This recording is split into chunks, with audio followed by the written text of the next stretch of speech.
안녕하십니까. 여러분과 함께하는 약초피디아 곽준수 교수입니다. 오늘부터 몇 차례에 걸쳐서 음양의 변화로 일어나는 오행에 대해서 알아보도록 하겠습니다. 일반적으로 동양의학에서는 끊임없이 일어나는 음양의 변화가 어떻게 나타나는가를 관찰하여 오행으로 분류를 했는데요.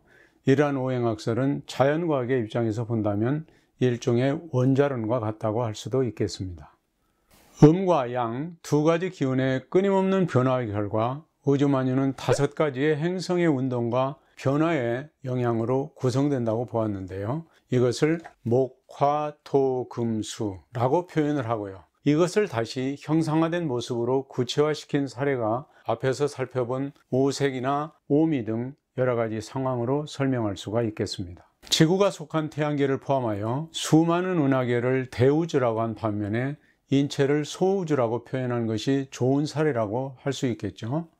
예를 들어서 이 지구상에 계절에 따른 변화가 있고 음과 양 두 가지 기운의 변화에 따라서 목, 화, 토, 금, 수라고 하는 오행과 그 역할이 있듯이 우리 몸 속에도 오장육부와 각각의 역할이 있다고 보는 것이 바로 음양오행론과 장부론의 시작이라고 보시면 되겠습니다. 그럼 먼저 그림을 한번 보실까요? 그림을 보시면 오행의 특성을 몇 가지 비유로 표시하고 있는데요. 오늘은 이러한 오행 속성을 간단하게 정리하도록 하겠습니다. 먼저 목성입니다. 이 목성의 성품은 날생자를 쓰는데요. 바로 탄생을 의미합니다. 이른 봄 얼어있던 대지를 뚫고 나오는 파릇파릇한 새싹을 떠올리면 될 것입니다. 이것은 바로 흙덩어리를 뚫고 나오는 무한하게 솟아나오는 약해 보이지만 결코 약하지 않은 강인한 생명력으로 표현할 수 있습니다.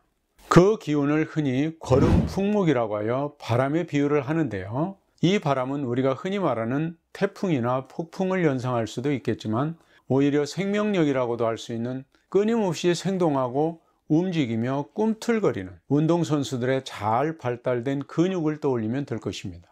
1년 동안의 계절로 본다면 봄의 기운이 여기에 해당되고요. 하루 중에서는 해가 막 떠오르는 아침 시간이 되겠습니다. 사람의 일생으로 본다면 갓 태어난 어린아이가 여기에 해당된다고 할 수 있겠죠. 방위로 본다면 해가 떠오르는 동쪽이 되겠고요. 따라서 봄이 되면 새싹, 특히 새싹 잎 채소를 많이 먹어서 목성의 기운을 듬뿍 보충해 주는 것이 건강 식생활에 좋은 방법이라고 할 수 있겠습니다. 다음은 화성입니다. 표에서 볼 수 있는 것처럼 화성의 성품은 기를 장자를 쓰는데요. 대지를 따뜻하게 데워주어 모든 생명체가 잘 자랄 수 있도록 도와주는 온기 또는 양적 에너지라고 할 수 있습니다. 이러한 화성의 기운 때문에 모든 동식물들은 생명력을 유지할 수 있고요. 성장하며 무럭무럭 자랄 수 있는 것입니다. 계절로 본다면 여름에 해당되고 하루 중에서는 낮 시간, 사람의 일생으로 친다면 폭풍 성장하는 청소년기라고 할 수 있고 방위는 햇볕이 잘 드는 남양이라고 할 수 있습니다. 따라서 여름에는 쑥쑥 자라는 잎이나 줄기를 많이 섭취하면 좋습니다. 다음은 토성입니다. 표에서 볼 수 있는 것처럼 토성의 성품은 될 화자를 쓰는데요. 모든 기운을 흡수하고 받아들여서 변화를 도모하는 기운을 말합니다.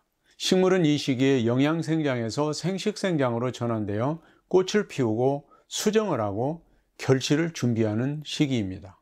사계절로는 환절기 또는 장마철이라고도 할 수 있고요. 하루 중에서는 오후 시간, 사람의 일생에서는 가장 열심히 일을 해야 되는 중년기라고 할 수 있습니다. 또 방위로 본다면 중심부, 중앙이라고 할 수 있고요. 따라서 이 시기에는 꽃이나 싱싱한 열매 채소 등을 많이 먹으면 좋습니다. 다음은 금성입니다. 이 금성의 성품은 거둘 숫자를 쓰는데요. 잘 익은 결실을 수확하고 안으로 거두어들이는 기운입니다. 식물은 이 시기에 결실을 맺고 숙성하게 되는 시기인데요. 계절적으로는 가을, 하루 중에서는 저녁 시간, 사람의 일생으로는 가장 열심히 일한 중년기에 이루어놓은 결실을 거두어들이는 장년기라고 할 수 있습니다. 또 방위로 본다면 해가 지는 서쪽이라고 할 수 있겠죠. 따라서 가을철에 곡식과 과실, 특히 그 중에서도 식물성 지방 성분이 풍부한 견과류들을 충분히 섭취하면 아주 좋습니다. 다음은 수성입니다. 수성의 성품은 표에서 오는 것처럼 감출장자를 쓰는데요. 거두어들인 수확물을 저장하는 겨울의 기운입니다. 식물은 이 시기에 자신의 몸을 내려놓고 열매라고 하는 후손을 남긴 채 그야말로 한 알의 밀알로 썩을 준비를 하게 되는 것입니다. 계절적으로는 겨울철, 하루 중에서는 밤 시간, 사람의 일생으로는 모든 것을 내려놓고 새로운 부활을 기약하는 노년기라고 할 수 있겠습니다. 또 방위로 본다면 북쪽이라고 할 수 있죠. 따라서 이 겨울철에는 뿌리나 뿌리 줄기 등을 충분하게 섭취하면 매우 좋습니다. 오늘은 오행의 특성에 대해서 개괄적으로 알아보았습니다. 다음 시간에는 오행과 장구 특성을 비교해 보도록 하겠습니다. 그럼 다음 시간에 뵙도록 하겠습니다. 감사합니다.